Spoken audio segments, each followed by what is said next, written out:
For more on all this, we get two views. Paul Pillar had a 28-year career at the CIA, much of it focusing on the Middle East. He's now a non-resident fellow at Georgetown University. And Robert Satloff is executive director of the Washington Institute for Near East Policy, a Washington think tank. And we thank you both for being with us again.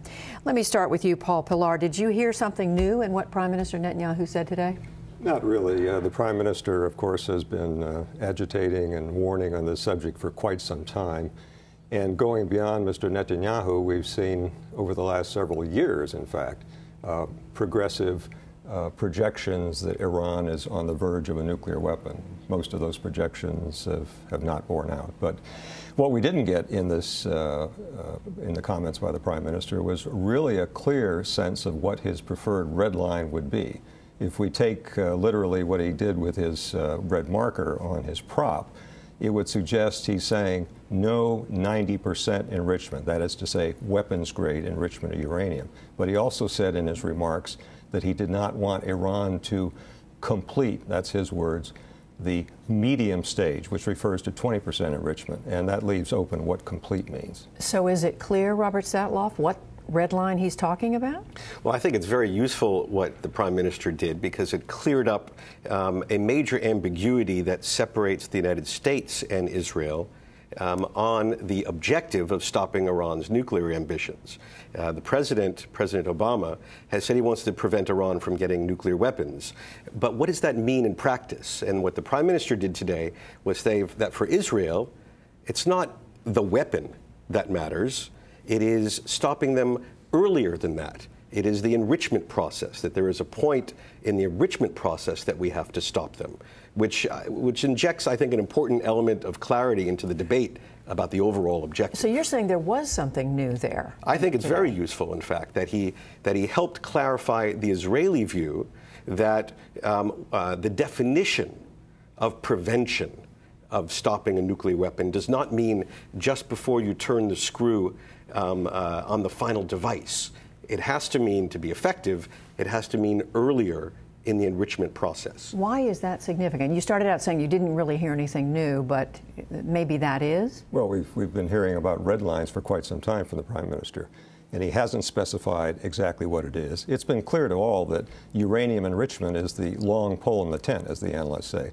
But I think he still left it vague as to exactly whether he's talking about no 90% or, and I don't think he'd be satisfied just with that, because Iran is not doing 90% enrichment now. In fact, the language he said they are well into the second stage of enriching what he called enough medium enriched uranium. Well, and that's something that he said would be finished next year. Well, it won't be finished next year. Let's be more specific. The International Atomic Energy Agency, in its report last month, said that Iran has produced 189 kilograms of this medium enriched uranium, the 20%.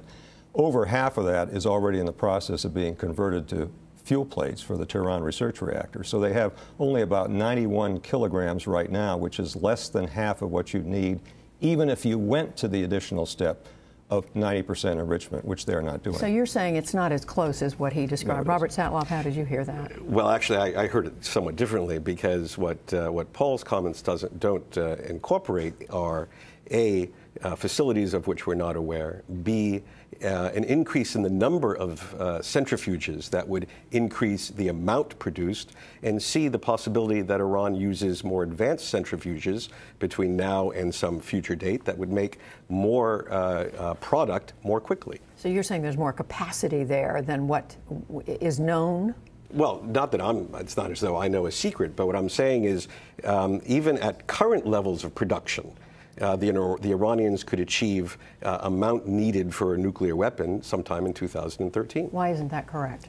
Because it doesn't take account, among other things, of the fuel that was already made or is in the process of being made for the research reactor. That basically cut in half their stockpile, if you want to call it that, of the medium enriched uranium. Moreover, and you're saying that makes a significant difference. That's a significant difference. So they aren't close to the amount they would need if they took the more significant step of doing 90% weapons-grade enrichment. And if they did that, the IAEA would, the inspectors would know it immediately. But not to get too hung up on this point, but you're saying you don't accept that description.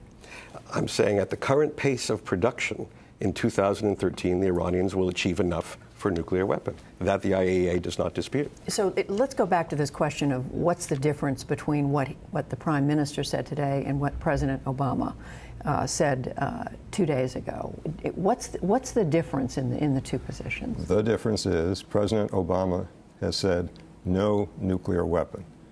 And as Rob, I think, is correctly underscoring, the Prime Minister is talking about something short of that with regard to uranium enrichment. I think it's still vague as to exactly where the line is, but those are two different things. How do you see the difference? Well, I think it's not so much a difference as clarity on what it means to prevent a nuclear weapon.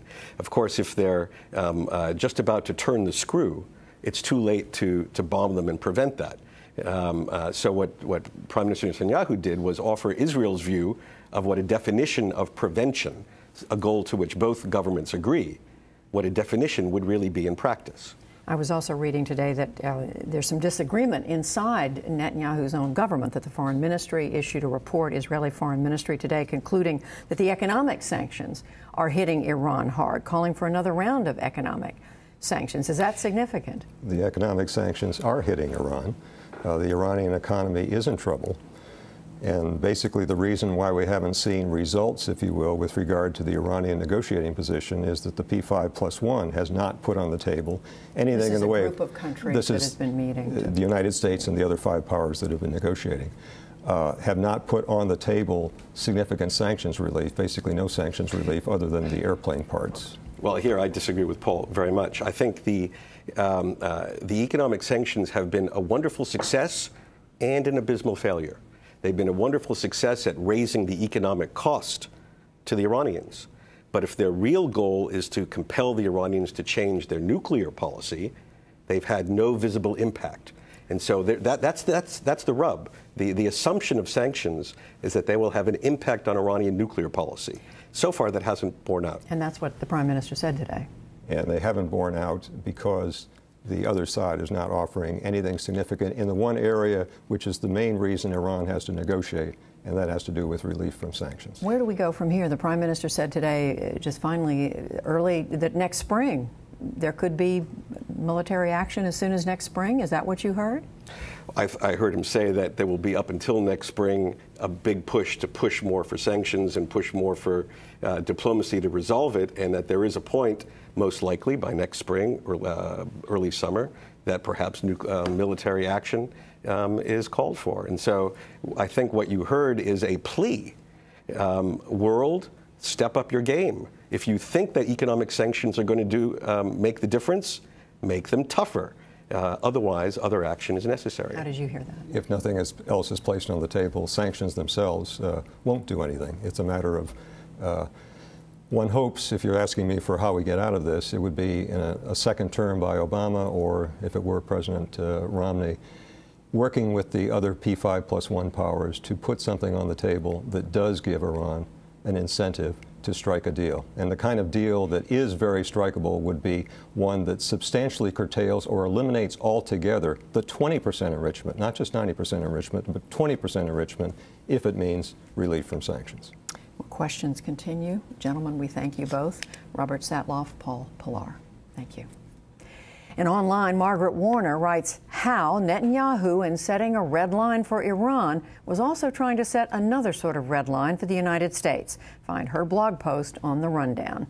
You can see all of the Israeli Prime Minister's address and other highlights of the day on our website.